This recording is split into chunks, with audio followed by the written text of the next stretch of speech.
Operation सिंदूर वरवीं भारतान पाकिस्तान आणि पाकव्याप्त काश्मीरात हवाई हल्ले करून दहशतवादी अड्डे नष्ट केले। ते उपरांत पाकिस्तानान भारतीय सीमेर मोठ्या प्रमाणात गोळीबार तसेच मोर्टार हल्ले सुरू केल्यात। पाकिस्तानाच्या हल्ल्यात आता मेरेन कितल्याशाच लोकांक मरण आयला। पाकिस्तानाच्यो कुरापती सुरूच आशिल्ल्यान शीम वाठारांत हाय अलर्ट जारी केला। राजस्थान आणि पंजाब हाय अलर्ट मोडार आसात। ह्या राज्यांतल्या पुलिसांच्यो सगळ्यो सुटयो रद्द केल्यात तशेंच सार्वजनिक कार्यावळींचेर लेगीत बंदी घाल्या। राजस्थानची 1037 किलोमीटरची शीम पाकिस्तानाक तेकून आसा। ह्या राज्याची शीम पुराय सील केल्या तशेंच कांय संशयास्पद बाबी दिसून आयल्यार सीमा सुरक्षा दळाच्या जवानांक शूट एट सायट असो आदेश दिला।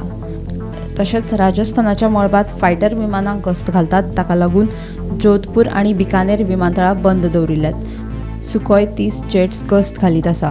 बिकानेर, श्रीगंगानगर, जैसलमेर आणि बारमेर जिल्ल्यांतल्यो शाळा बंद दवरिल्ल्यात।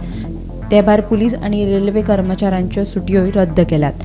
आपत्कालीन परिस्थितीत तांकां दुसरेकडेन स्थलांतरीत करपाची तयारी दवरल्याची म्हायती मेळ्ळा। तशेंच शिमेलागीं ड्रोन विरोधी यंत्रणाय सक्रिय केल्यात।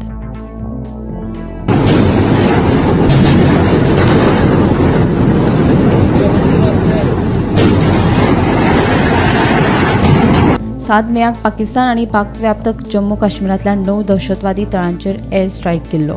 ऑपरेशन सिंदूर अजून सोंपूंक ना।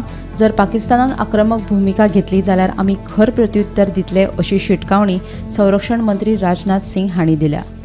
Bureau report, Gomantak TV.